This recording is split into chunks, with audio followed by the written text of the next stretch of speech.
Hello, Colleen, we're live. How are you today? Very well. Thanks, Judy, for having me on today. You're so welcome. Just let me see if I can make this as if I am, how do you call it in English? I'm going to record it. Oh, okay. Record on this, okay. Now we're recording. So tell me all about you, Colleen. I'm so excited to have you here on my Wednesday Wisdom interview today. This is a real pleasure because you are very special because you're a psychotherapist and you have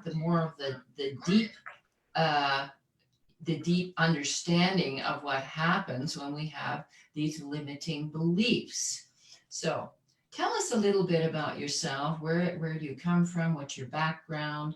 What brought you into becoming a psychotherapist? And, anything that would be interesting for our listeners. And 1 second, I'm just going to see if we're live on Facebook and see if we can have. Let me see, where are we? Oh. Then we can get the comments.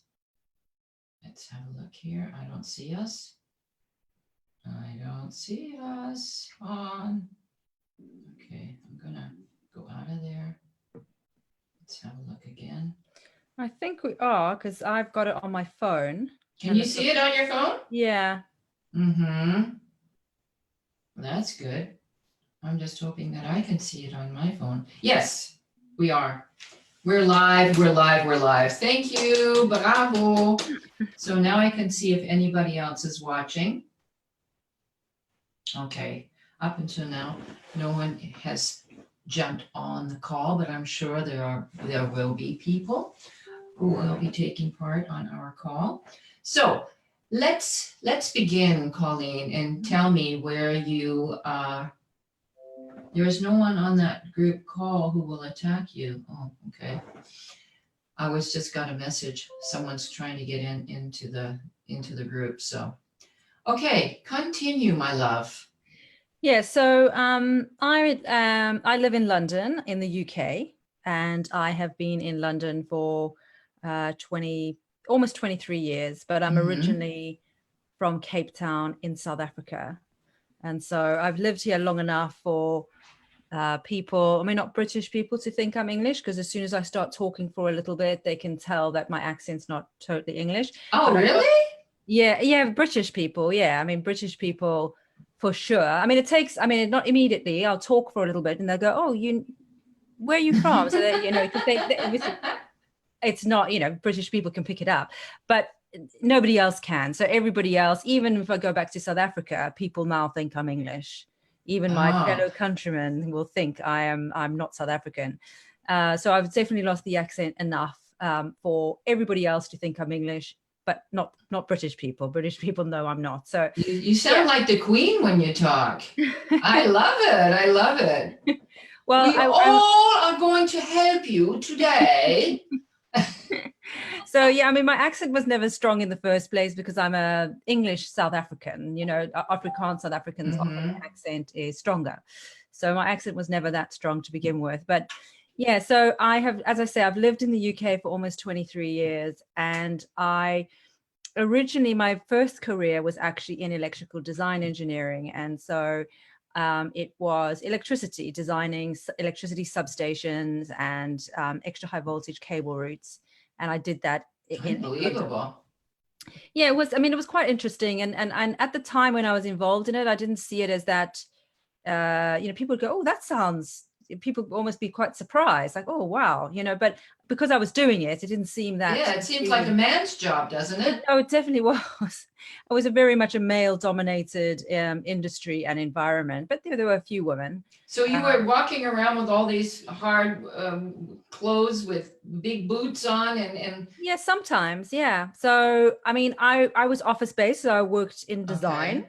Okay. So and then I'd do site visits, obviously. But for 7 years, I was based on a site. I worked on the last project I worked on was the 2012 Olympic Park in London. And so I was based there for 7 years while they built the park on site. Oh. We were the first utility in, because actually we needed to, there was a lot of work that we needed to do before they could do anything else. And so, yeah, so that was cool. So yeah, I did work pretty much on a construction site for 7 years. And yeah, it's, you go to work slightly differently, but I was in the office on the construction site. Okay, all right. But yeah, so yeah, Because you're such a feminine woman. You're such a lovely, soft, feminine woman. You wouldn't expect you to be doing a man's job. It's really interesting, I find. yeah, I mean, I think in the situation, you not that I would change for the situation, but it'd still be me. And I think this is sometimes where I've seen women in male environments often behaving like men, Yeah, yeah, you know, and, exactly. And and that's I it's a problem, because you need to be true to who you are, and you need to, exactly. and I think even regardless of male dominated industries like engineering, I think even when you get up to the higher stages in industry that's not male dominated, but as soon as you get to the higher levels of CEO and that type of thing, it becomes quite male dominated anyway. The hierarchy, the further you go up, the more Mm, dominated it is. And I think a lot of absolutely. women feel that sometimes they need to behave like they think a man would in that Hmm. situation. Yeah, well, if you take a look at most of the huge companies, you don't find a very lot of women on the leading positions, do you? No, you don't. Right? And it's not because of their lack of skill or capability. There's No, many other factors of absolutely. why they're not there. Yeah, Um, but that's you know, another but topic that's for another another topic day. altogether. Yeah, that is totally. So yeah, so that's what I did. So yeah, so I decided that I wanted to I wanted I wanted to change. I had always been drawn to um psychology and helping others. I had this real sort of call to want to be of service, basically. Hmm. And I was getting a little bit disillusioned with the career I was in for various reasons. And I was deciding what could I do to have a career change. And so I really looked at my interests and I looked at what I enjoyed doing, and getting involved in psychology and helping people, psychotherapy seemed like a really good fit. And I found I came across an article written by the school of psychotherapy that I'm trained in, and it just really resonated with me quite deeply. The approach, it's very practical, and obviously from my engineering background, that sort of resonated with me a lot. The practicality of it. It's based a lot in all the human sciences, not just psychology, but also neuroscience and social science. And so yeah, so it really resonated with me quite a lot. And Hmm. so I decided to go study in it. Hmm. Sounds wonderful. I'm just informing people that you're live here, so that most people may not remember. So I just posted on my Facebook in my profile that we are now live here. So I Okay. was listening though to every word you say. So yeah, that's really interesting. So where did you do your training to become a Yeah, so psychotherapist? here in London, and I started doing it while I was still working. I started doing the sort of foundations, and then as I say, my last project in engineering was on the Olympics. So I finished that at the end of 2012, 2013, and then finished my studying, and then started working as a psychotherapist. Wow. So Yeah. that's quite a change, isn't it? Going from being an engineer to becoming a psychotherapist. So how's that change been for you? Yeah, so it's been okay. I mean, I think there were certain things that I I wasn't almost prepared for. Firstly, I think we can very much I think, we can hold identity sometimes in our work, and Mm-hmm. sometimes when you change, it can be quite a transition. Even though I wanted to change, there were aspects of my old job that I actually did really still enjoy. The thing that I've struggled with the most, I think, in moving over is that psychotherapy can be quite a lonely job, as in you're not working in a team, you don't necessarily have Yeah. peers. You're working one-on-one with clients, which is very different to just having a chat with someone in the office, Mm-hmm. Yeah. because that's not what you're doing, and the focus I is on that yeah. person. I think that's a problem that a lot of entrepreneurs have is, once they're away from their office and their community of where they work, you're isolated, aren't you? You're isolated with yourself, and your computer, and the people that you meet online. Bless you. Thank you. And we have to deal with that, right?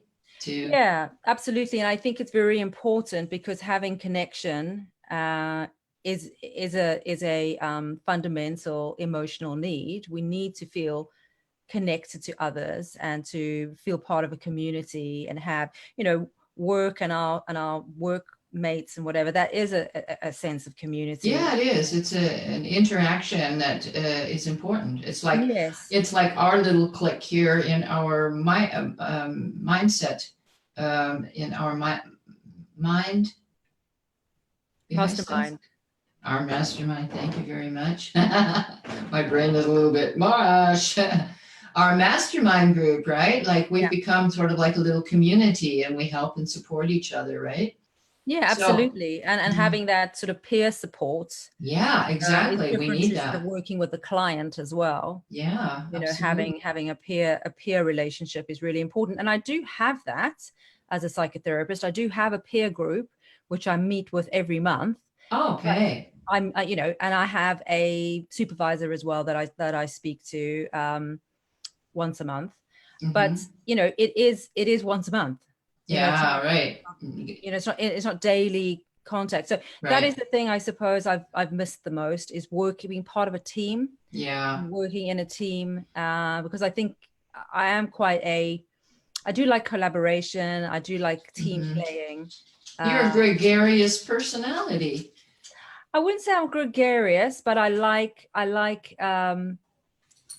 to feel, I like collaboration. I like being Yeah. part of something. Yeah. Working together. Yeah. Team. Yeah, me too. Me too.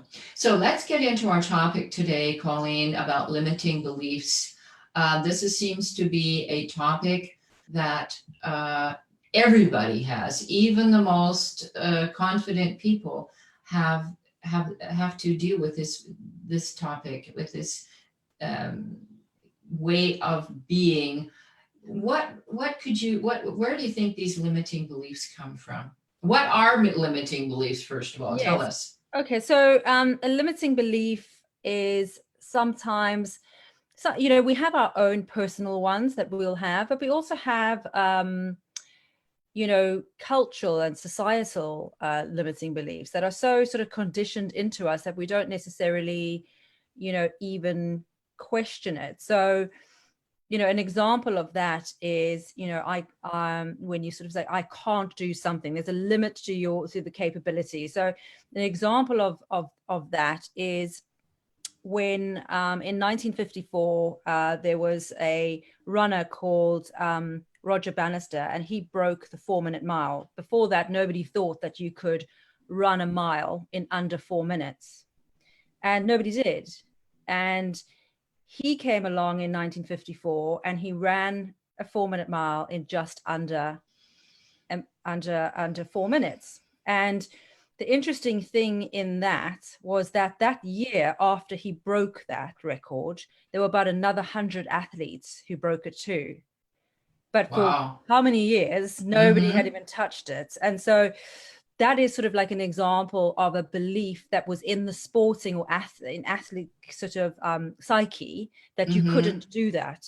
And when he broke it, it sort of smashed through that limiting belief that actually you can. And so, sometimes it's not just about what we hold in ourselves. It is a cultural thing. I mean, even so much as things like, I grew up with sayings like, you can't have your cake and eat it. That's a limiting belief in or itself. money doesn't grow on trees. Yeah, these ideas are conditioned into us.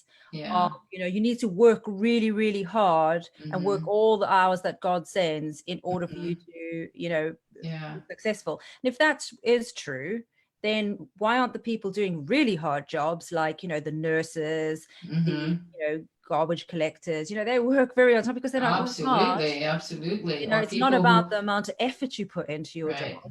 Yeah. It doesn't mean that you can just do nothing and expect success either, but it's more complicated than that. Yeah. And unfortunately, that some of these beliefs get conditioned into us. And so if you believe that it only takes working 80-hour weeks in order for you to get your success, or 100-hour weeks, or whatever it may be, then that's going to be a reality for you. That in itself is a limiting belief, but it's also, it's been potentially conditioned by your parents, your culture into you. And so we have our cultural ones, and we have our individual ones, which are about our experience, our individual experience of how we've been brought up, or what has happened to us. Absolutely. So if We you saw were that. called stupid as a child by your Yes. parent or a teacher, that's particularly your limiting belief then, of thinking, oh, I'm just stupid, I can't possibly do that. You're just not smart enough. You're not going to university. You're not smart enough for that. Come on, go and get yourself a job. That's fine, right? Yeah, absolutely. And that's to on an individual level, so you've got all these different layers, but like the thing with, they called it the Bannister effect, when all these athletes started breaking and it's lifting the lid on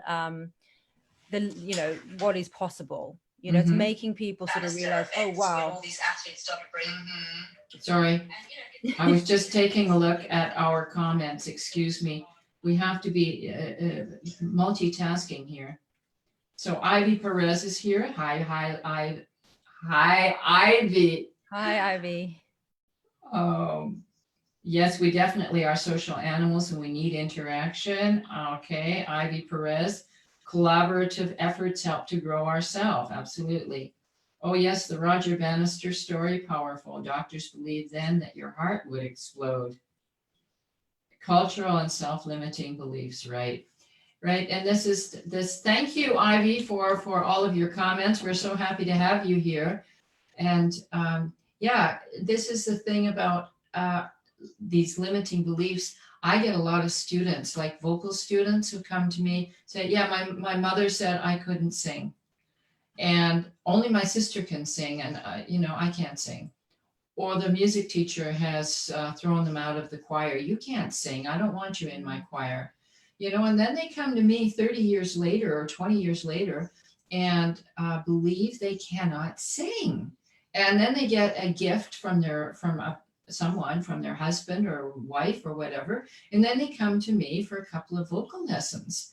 And I start listening to their voice and I hear, oh, they're getting all the notes. They can sing all the right pitches, and they've got a nice sound in their voice. And then I say, oh, you've got a nice voice. And all of a sudden they burst into tears. This happens so often. Yes, Colleen. And they said, I believed 30 years that I couldn't sing, and now I come here. And then they start training their voice and saying that they really can sing. And these are once we believe something that is possibly most definitely isn't even true. This is the thing, right? We believe things that aren't even true. We have to agree to it internally. So if someone says something to us, we have to agree that if someone says you're stupid, internally you have to agree that is possibly true. But when you're young, when you're in your teens or you're as a child, you don't really put that into question, do you? You believe it. No, I mean some do, but it's easier, and most don't. But I think, it's also, I think we have to be very careful of the way we then speak to our children as Oh, well. yeah, So definitely. as having been a child, how that affects you. And so, parents as well, sometimes innocently Mm-hmm. will label their children. That's another limiting belief, is labels, Mm-hmm. when we get told that you are something. Um, and parents sometimes can do that. Oh, you're the creative one, you're the analytical one, or you're Right. Or you're the musical one. yeah, We had yeah, this in our family. My and eldest it doesn't son. mean that the other Yeah. one's not, but that's what Right. the parent has decided. Yeah. And so it limits. But And that child takes on that position in the family, yes, right? yes, and then also feels that they also have to then live up to that, and then feels guilty if they don't necessarily be the thing that the parent is saying that they are. It can be Yeah. complex. But I Yeah. think labels in itself are just very limiting. So I see this a lot in psychotherapy, is people really want to be diagnosed with stuff. They feel, they want their label, they feel safe with their Yeah. label of, oh well, I'm someone who's I'm bipolar, or I'm Yeah, exactly. ADHD, or whatever it may be. And And then but they hang on to it too, don't they? They hang on to it. yeah, and some people don't want to let the label go, because it also means that, you know with the label, it also allows you not to sometimes take responsibility. you know and sometimes people are scared of the growth, that then they're going to have to venture out and do something Yeah. if they don't have this thing anymore. Right. um They identify themselves yes, they with do, that label.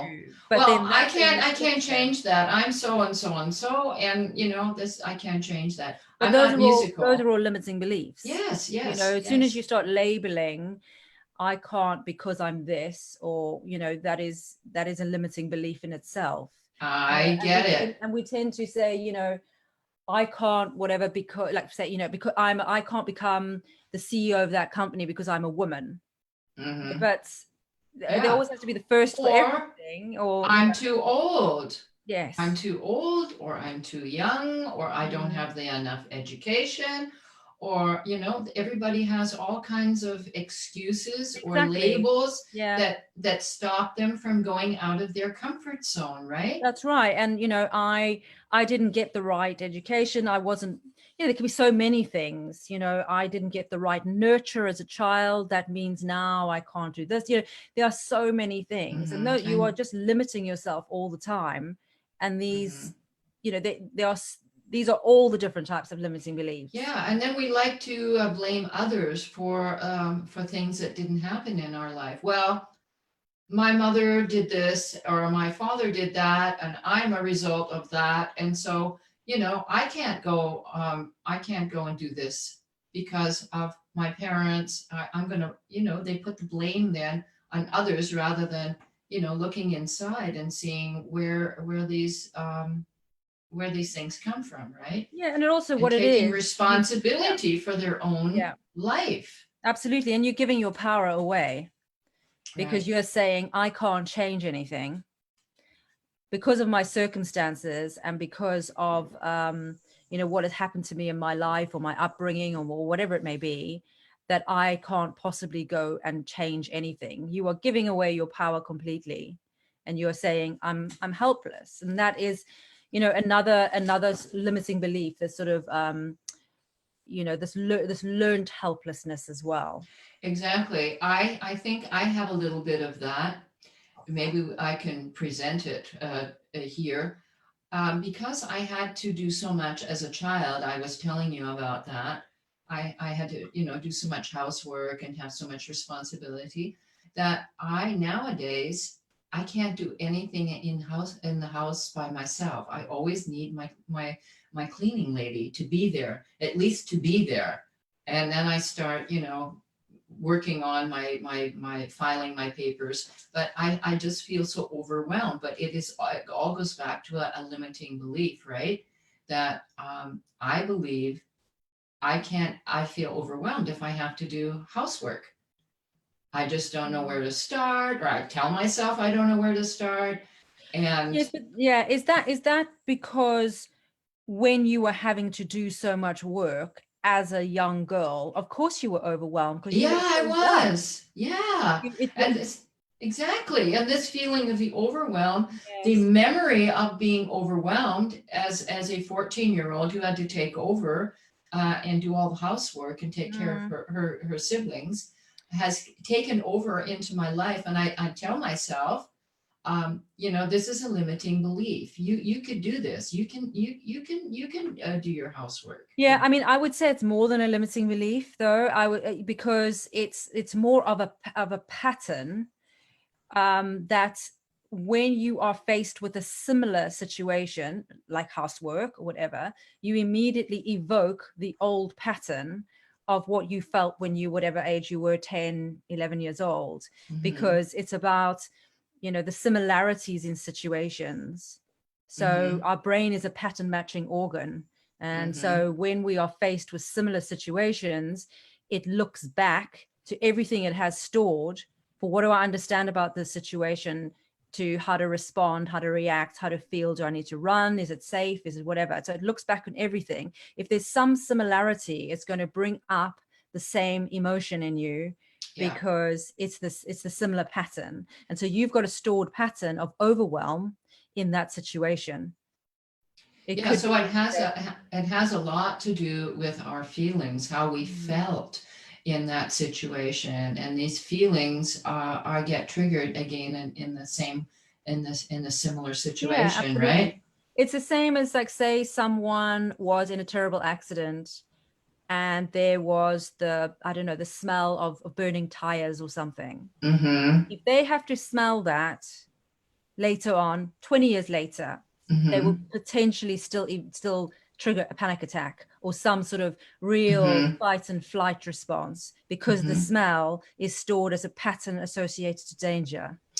Yeah, that's probably the same on the other side of the coin. That when you hear a song that you had when you were in love with your husband, Yeah. and you hear that song again, then these feelings of joy come over Yeah. you. Yeah, it works both And ways. It so works. Yeah. probably, is it possible, Colleen, to exchange these feelings, for example, in my case of overwhelm, to exchange that feeling for a feeling of joy to do housework, for example, the same as you have this joy of listening to this music and that feeling of, really feeling happy and It joyful. is possible. It is possible.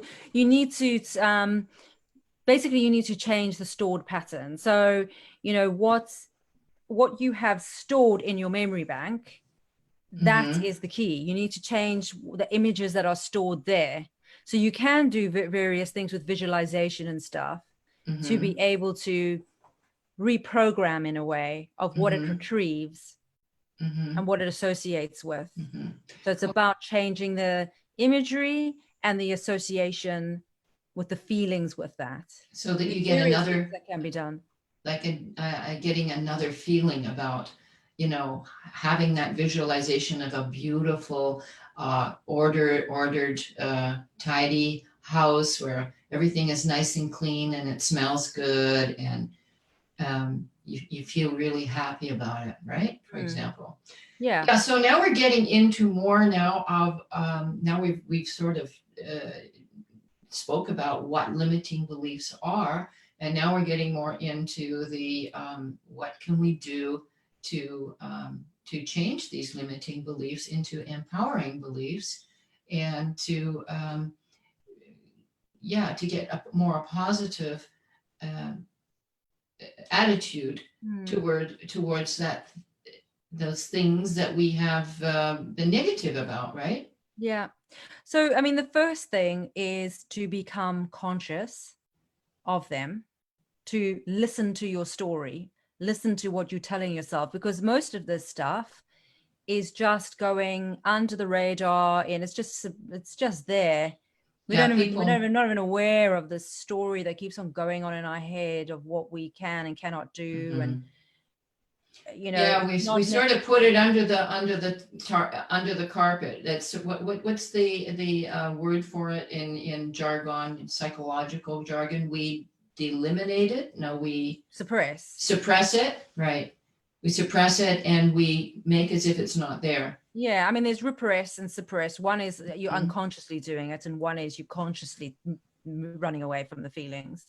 But, you know, either way, you're burying it, Mm-hmm. you know. But it's not so much, I mean, with some of these stories that we tell ourselves, sometimes they are very sort of on a really unconscious type of deep level. We're Yeah. really not aware of them. And sometimes we're saying the stuff to ourselves, but we're not registering how we're speaking to ourselves. And words are incredibly powerful. It's like what you were saying about people who've come to you, parents have said, you can't sing. Those are just, those are words that have been used. You know, words are powerful things. And if you keep on saying to yourself, I can't do this because of whatever, or, you know, it's impossible for me, or, you know, you keep on speaking to yourself in those ways, or even sort of things like, oh, that's typical. Of course, I got that wrong. You know, Yeah. putting yourself Mm-hmm. down all the time, that inner Yeah. critic, or even just saying to yourself when you do something wrong, oh God, I'm such a bloody idiot. Yeah. But You even should never. that, it's Yeah. damaging. Yeah, You know, absolutely. it's listening to that inner critic, and not just the inner critic, but just the general story that goes on in the background, and perhaps even, you know, write it down, you know, so that Yeah. you become really aware of what you are saying to yourself. So I guess journaling would be a really helpful thing, just to sit down and to write down your limiting beliefs. Just write down Yeah.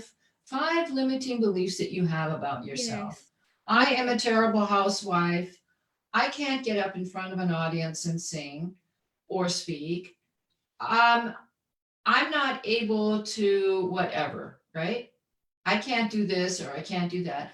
And just sit down and write them out. Five things that you feel that are limiting you, Yes. limiting beliefs. And Yeah. then we'd have to reprogram those thoughts, those limiting, because they are thoughts, aren't they? Yeah, They're first of they all, are, they are thoughts, but they they you know, obviously lead to, you know, how you feel about yourself, um you know, which you know is emotional then, you know, so it's all sort of connected to each other. But yeah, I mean, going through, writing them down, becoming aware of them, and also a good exercise as well is to look at how these things have stopped you doing perhaps mhm, what you want in life. that's really How has good. some of your limiting beliefs stopped you from doing certain Hmm. things? Yeah, Especially when you like, see it like that, sometimes that can mhm, be in black and white when you write it down and you see, yes, this belief has stopped me doing this. It can become quite, you know, it can be a trigger in itself to go, I need to change this. Look at all mhm, these things that I am mhm, stopping myself from doing because of this story I have going around in my head. mhm. Um, Yeah, for example, people who think I'm too old to go and get a degree. mm, Now, if that's something that they would like, if that's something they've been holding in their wishes for years, I've always wanted to sing, and I never did it because I thought I wasn't able to do it. Or I wanted to go back to university and get my degree but now I think I'm too old to do it. Now, these are things that you've always wanted to do and have held you back, right? mm. Yeah, and you know, where has that come from that you feel that you are too old? You know, Exactly. is society saying that? You know, there's always the exception, isn't there? You know, of someone going off and doing something, you think, Oh, wow, yeah, they break the definitely. mold, don't they? They break the norm. We have had our the Chancellor of Germany, Willy Brandt. Have you ever heard of him? No. That's amazing. He was the Chancellor of Germany, Willy Brandt. He comes from a home. His mother raised him. She was a working woman, and she was just cleaning houses, and he became the Chancellor of Germany, right? So you wouldn't expect a lot, even someone who's grown up in a working family, didn't think that they should go and study maybe, or that that didn't belong to to someone who comes from a working family. a blue collar family to go off and study.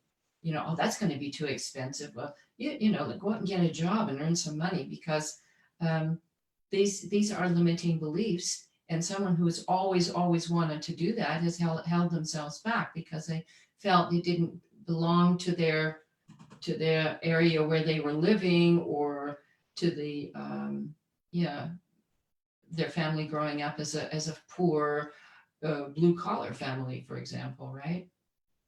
That they don't belong, that don't have the right to go off and study, for example. Yeah.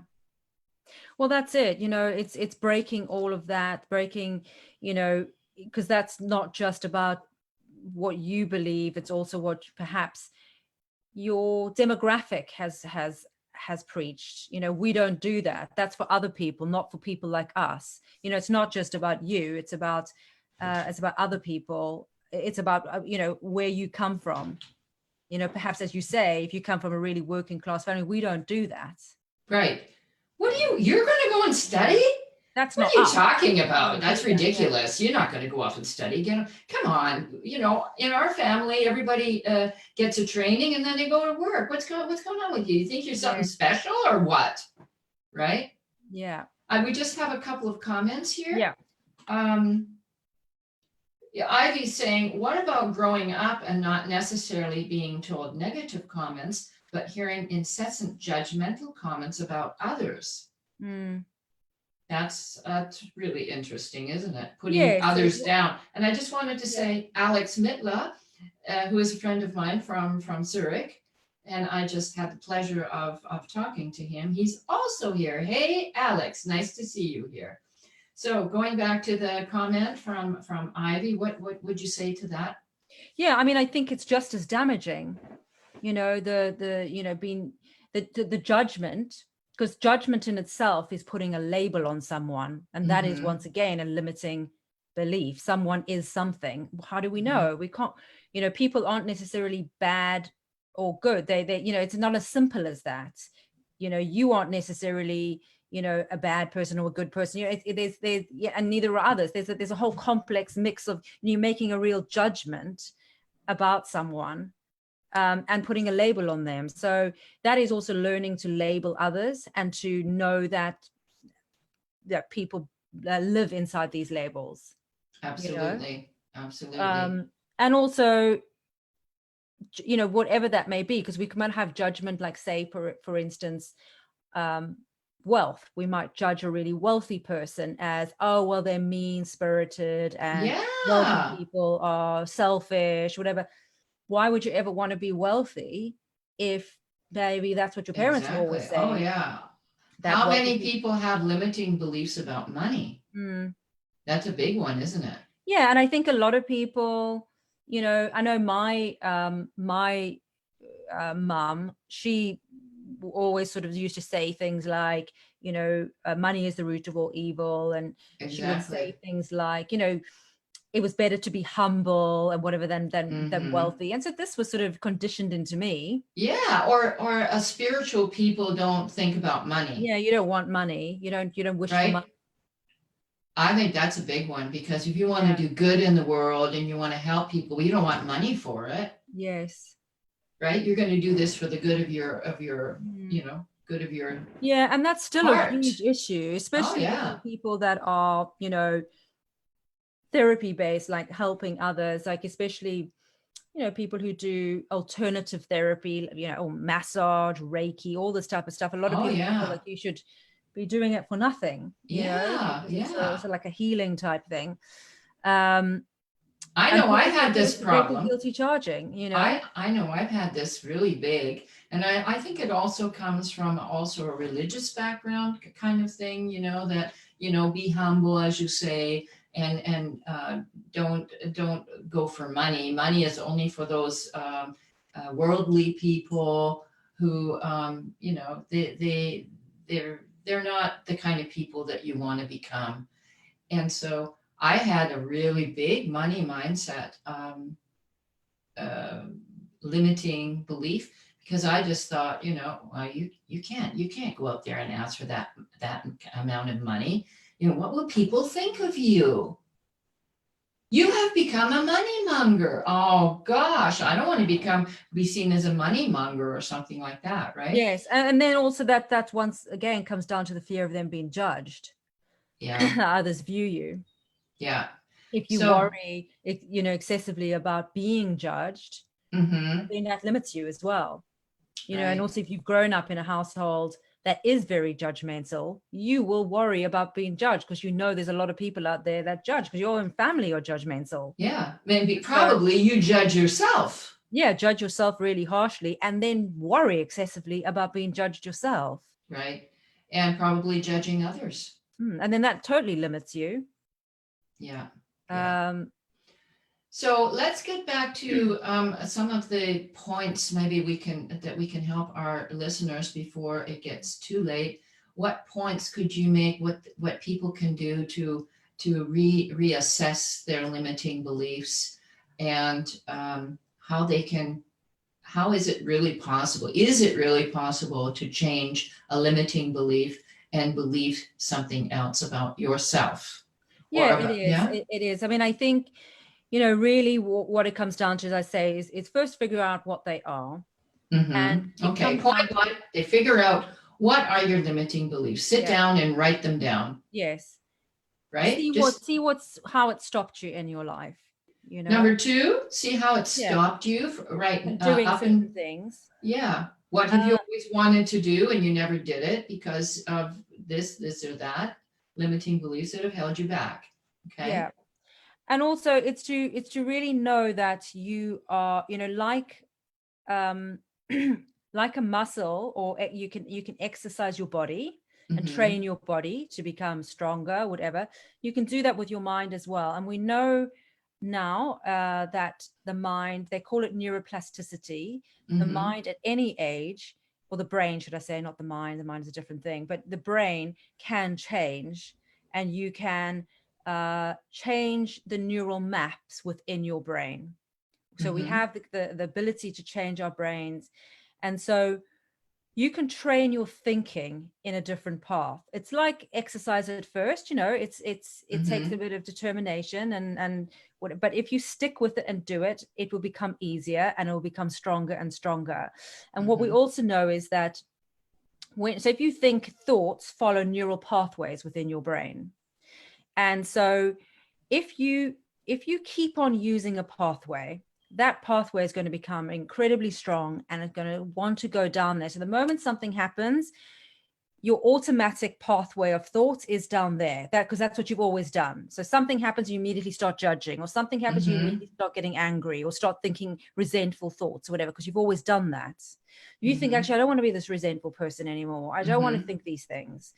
The natural path that wants to do that when the thing happens, but you can stop it. You have the ability, you have choice, and you can choose where to put your attention. And so if you start training it to think differently, the moment the thought comes in, you don't indulge it, you change it. We Mm-hmm. know that the less the pathways get used, so say your resentment pathway, let's use that, what Mm-hmm. happens is eventually the less it gets used, it gets at night, basically when you sleep, there's these things called microglial cells, and they come in What are they called? it's called microglial cells, and they it's basically the sweepers that come sweep out all the debris from the day's activities from your brain. And so Micro, microglial glial cells. glial, Glial, Glial, glial. glial, glial, Glial, glial. G-I-L-A-L. GL. Sorry, I'm getting confused now because Glial, glial, Oh, glial. glial. Yeah, Okay. yeah.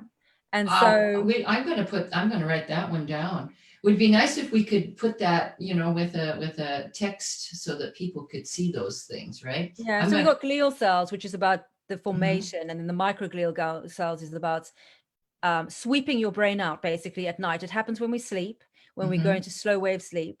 And so the neural synapses that aren't being used very much anymore, they get marked with a protein, and at night these microglial cells come and sweep out all the stuff that's not been used very much. So if you stop using certain pathways, eventually they'll get swept out. Not entirely, there'll always be a remnant of it, but it'll be swept out. So if you think of the analogy of a car driving down a grass verge, when a car drives down that grass verge day after day after day, the tracks are deep and they're ingrained. And as soon as the car comes onto the pathway, it wants to go down its normal track.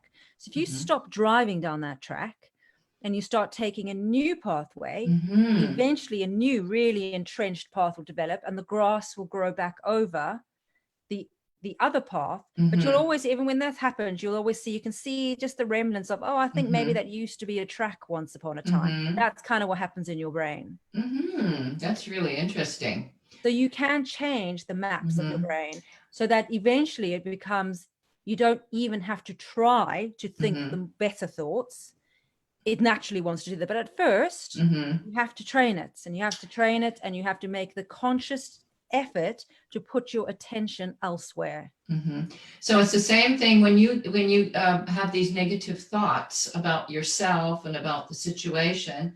Like I've been listening to Mel Robbins lately with her 5-second rule, and I started to sort of apply it. If I told myself something negative, oh, this is going to be a bad day. 5, 4, 3, 2, 1. No, stop. Just to stop the thoughts at that moment was really, really a mind opening for me.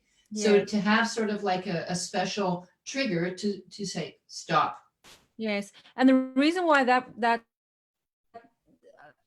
works, I mean, I don't really know much about Mel Robbins stuff, but I would say the reason why that works is because you're moving your thinking, you're moving yourself out of the emotional brain, which is the primitive brain, and by counting, you are moving it into the neocortex, which is where your rational part of your brain is. And so you're moving it out of being really emotive and going, I can't possibly do this, which actually moving it into the more rational part where you make more more analyzed decisions rather than emotional decisions. She says it comes from the prefrontal cortex. Prefrontal cortex, and it's sort of like an interruptus to the habit. It's like interrupting that habit that you automatically think something negative. Oh, I can't clean up my whole apartment. 5, 4, 3, 2, 1. Of course I can do that. Yeah, right? It works really well. Like say you have someone who experiences anxiety or worry, and you're sitting in your meeting at work or whatever it may be, and you're worrying.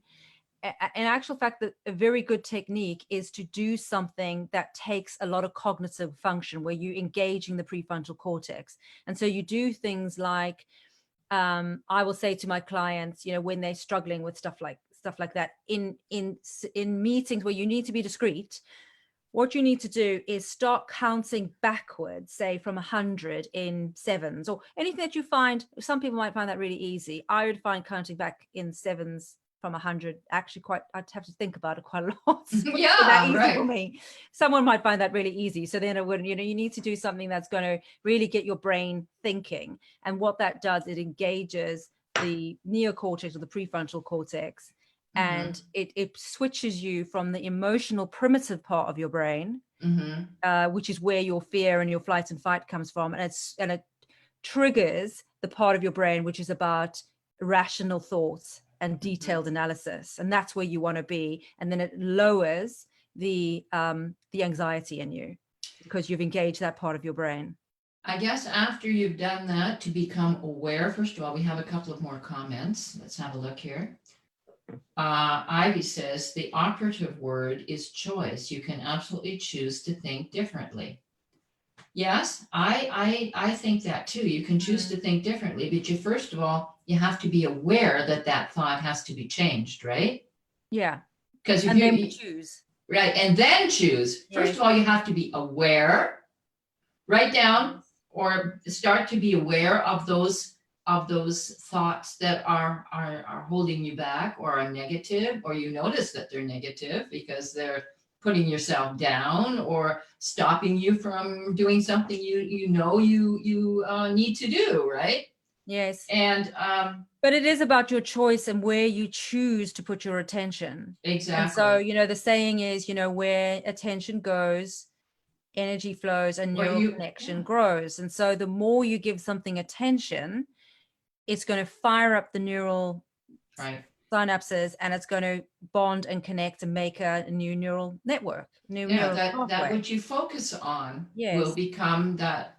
So it becomes part of your biology. It becomes part of you. So you Mhm. eventually become that resentful person because you have thought resentful thoughts for a long time. And so you become Yeah. that really resentful, bitter person Or because yeah. that is the way you have created the network in your brain. But you can change it. And it's to know that you have the ability that where you focus your attention, it will change your brain's neural maps. Yeah, or keep you there. If you're Or keep you focusing there. on And you can negative go things, like deeper and someone deeper. who might be jealous every time someone makes more has more success than you or whatever, right? If you're not aware of that thought, Yeah. then it's you can't change it. Another thing Yeah. Ivy has says, oh my God, no need to really know microglial cells, just that we have the power to change our thought processes to think more positively so that those neural pathways get stronger and stronger. And we have also Sabina Settle here. Nice to have you here, Sabina. And Ivy saying, so true, awareness is one of those things that 99% of the planet don't get. Awareness or lack of awareness creates our results. Right. I think that also once you start to become aware, you can sort of, bend that in by also creating affirmations for yourself, right? Yeah, I mean, I think, our next step in evolution, because if you think of the way the brain is, we've got three parts to our brain. And the prefrontal cortex or the neocortex is the newest part, and that is the rational part that is able to rationalize perhaps our feelings and thoughts. So when we are coming from the primitive part of the brain, we are ruled by our emotions, and so we call it an emotional hijack. Like something happens and you get emotionally hijacked into rage or into whatever it may be. Even Mm-hmm. excitement in a way is an emotional hijack, because we can make some terrible decisions when we're very excited because we're Mm-hmm. not thinking clearly. And so any high emotions will cloud our ability to think clearly. And so part of I think the next evolution for us as humans is to evolve our neocortex more, our prefrontal cortex. And our prefrontal cortex is what it separates us from all other animals. We have the biggest. No other animal has the prefrontal cortex like we do. And so they say that if the primitive brain is the brain of the animal, then the prefrontal cortex is the brain of the angels. And that's the part of our brain we need to evolve, and that is where our self-mastery comes from. If we can be more in that part of our brain, we can master the animal in us. We can master that primitive animal brain, and we can master our emotions.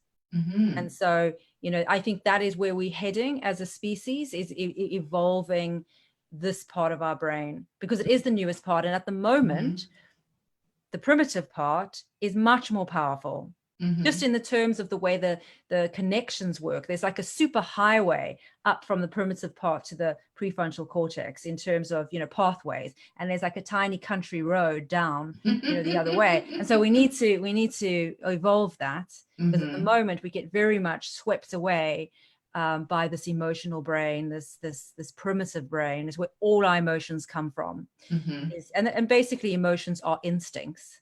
Mm-hmm. And so But also the emotions, I think, like if you are feeling sad or happy or depressed or whatever, that's the child within you that has the feelings. Like our higher self is not so much with the emotions, right? So when we get that from being our inner child, and those are the feelings that we had when we were maybe a child or when we well, were a youth. yeah, I mean, yes and no, because emotions and feelings are quite different actually, but emotions in its purest sense are just instincts. So Mm-hmm. we evolved emotions when we became mammals. and we develop the part of our brain, the mammalian brain. And so emotions are purely instinct. So in its purest form, anger, we evolved. All our emotions, we evolved for very good reason. We needed to nurture our young. So we developed the ability for care and love and all of that. Protection. Anger to protect and to fight and to, so all of these things in its purest sense are instincts, part of the animal, part of that mammalian part of us, the mammal. Mm-hmm. And then where it's different, where feelings are different to emotions, is feelings are the stories we attach to the emotions. So we now, as humans, and feelings, funny enough, they partly come from the prefrontal cortex, because it's a story that we've attached to the emotion we're feeling, and animals don't do that. Mm-hmm. And that's why we create these links that when we feel certain things, it raises, when we have emotions, should I say, of resentment or whatever, we evoke these other sort of feelings, which is the story. So they're actually they're not quite the same, feelings and emotions. Mm-hmm. Okay. But I think most of the people here listening are more interested in how they themselves can get rid of their own limiting beliefs. Whether how the species develops is probably a lofty idea, but we're still all, first of all, busy with our own selves, right? Well, no, it's not really a lofty idea, because that is what we're doing. We're changing our thoughts, and our thoughts come from the neocortex. So that is what we're working on. We're working to evolve that part of us. I get it. Self-mastery over the primitive part of our brain, and we can change those sort of those automatic things, is that we are in control of it because we choose, and that is self-mastery. So it is about evolving that part of our brain, becoming more conscious. Yeah, absolutely. And that is becoming more conscious is about evolving that part of our brain, and that is what we need to work on. What about affirmations? How do you feel about using affirmations? Yeah, I think affirmations are really great, and they can be very powerful, but they're not going to be any good if we are saying, so we're looking in the mirror and we're telling ourselves, you are loved, you are worthy, you are all of these things. That's fantastic, don't get me wrong. But if inwardly you still feel that you're not worthy, you have to work on that inner identity, because if the deep belief that you hold within yourself is that you're not worthy, it doesn't matter how many affirmations you say.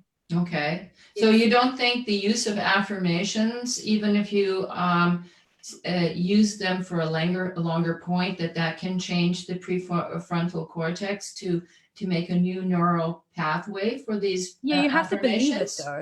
You have to believe it. Would you not start to believe it at one point without okay, you say you have to get rid of the experience, or not the experience, because you can't change the experience, but you can change your feeling to that experience, right? Yeah, I mean, there's two things here. Is that if you have, when I was speaking earlier about the pattern matching brain, so you have to change those patterns, those images that you have stored in your brain. And so it's about the trigger of where it gets triggered, not it, and where that pattern match happens. It doesn't happen in your conscious brain. It happens in the primitive part of your brain. It happens in a place of your brain called the amygdala, and that is where your fight, flight, and freeze response is. And so you need to. It's much more than just saying some stuff. You have to change it there, because where it's connecting is on a really deep unconscious level. So it's more than just what you're saying, because you can change your thoughts, and you can change the network, but it's you also have to work with your deep beliefs. Yeah, you have to find out where those beliefs are coming from, and more or less reprogram them and change them, right? It's in your hard drive here. In your hard drive, it's been saved, and you have to get that thought and delete it, or renew it, or something, right?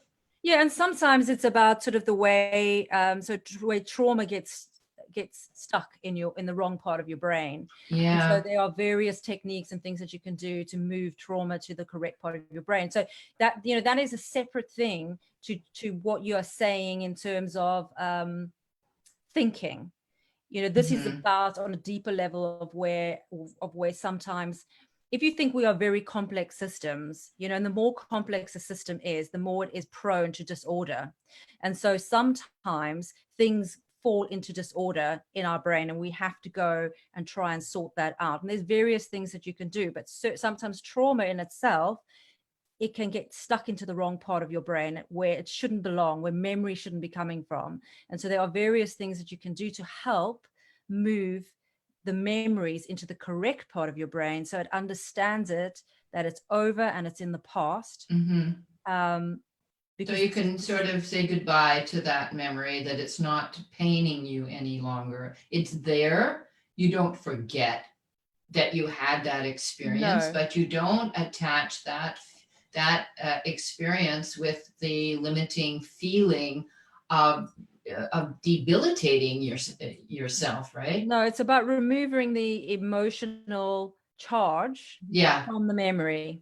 yeah. And so the memory will always be there, and it's never going to necessarily be a pleasant memory. But when you think of it, you don't immediately have that emotional thing come Mm-hmm. up for you.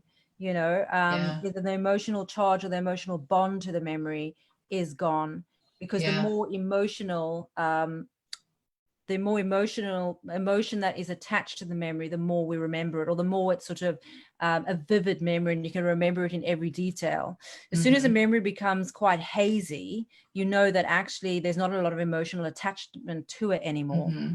But some people, I don't know the right English word, but some people don't have really, they have this terrible experience, and they blocked it out. They don't even remember anything about it, Hmm. right? But it's still probably somewhere in your system. So it Yes. has to be sort of probably brought up, I guess, does it?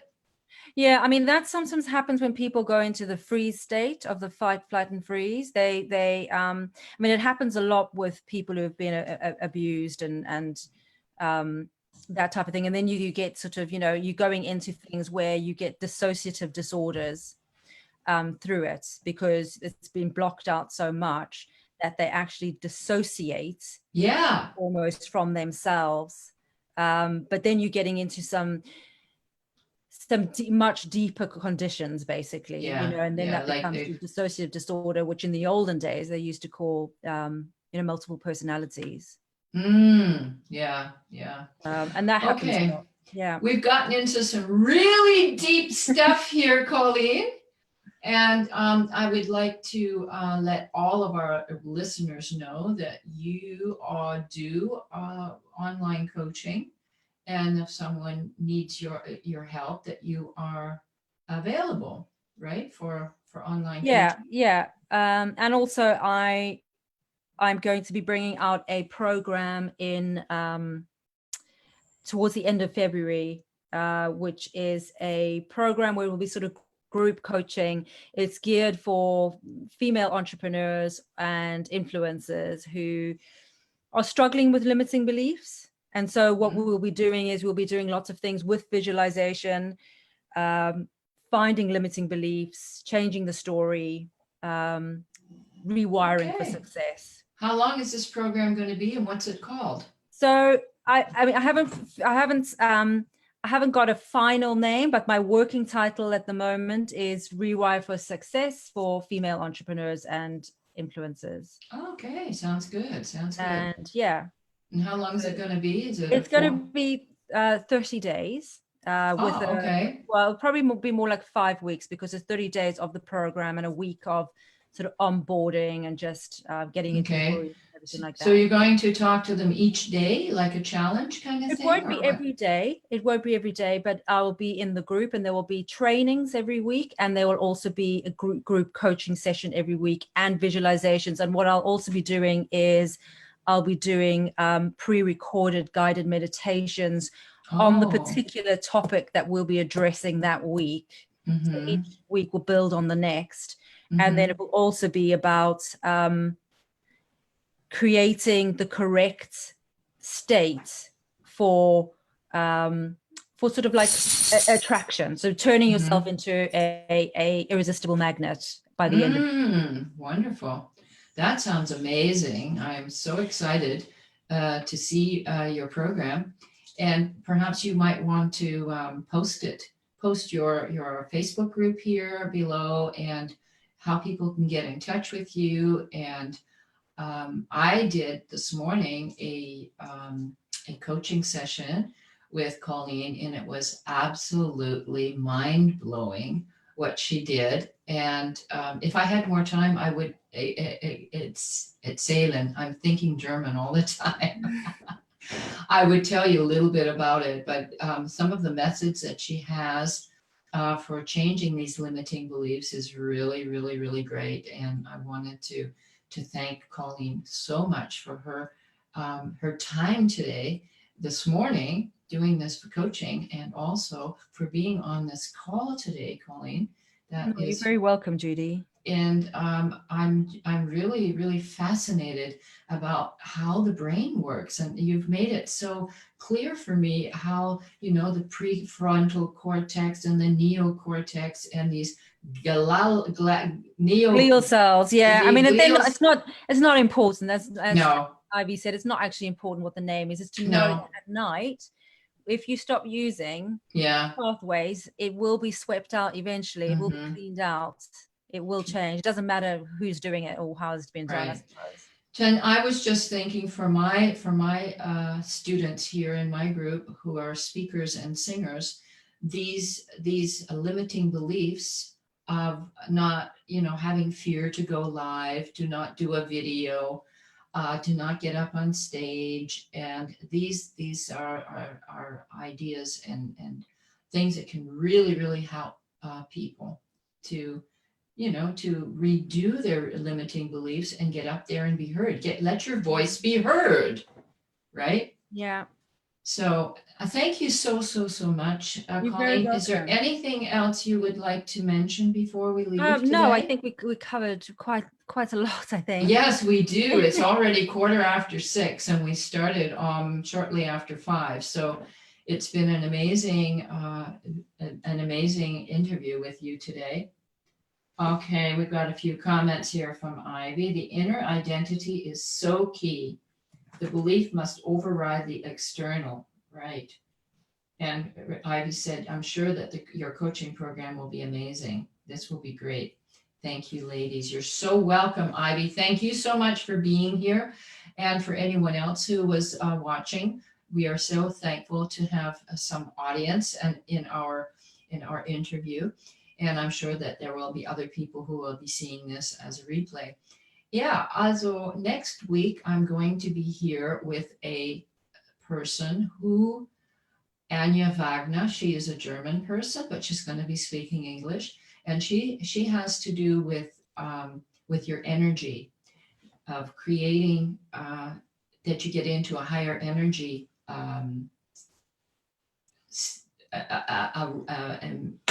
my English, to get into a higher energy, place of energy. And she's going to be talking about that next week on Wednesday at 5:00. So thank you so much, Colleen. And I look forward to, we'll be talking again. We didn't make an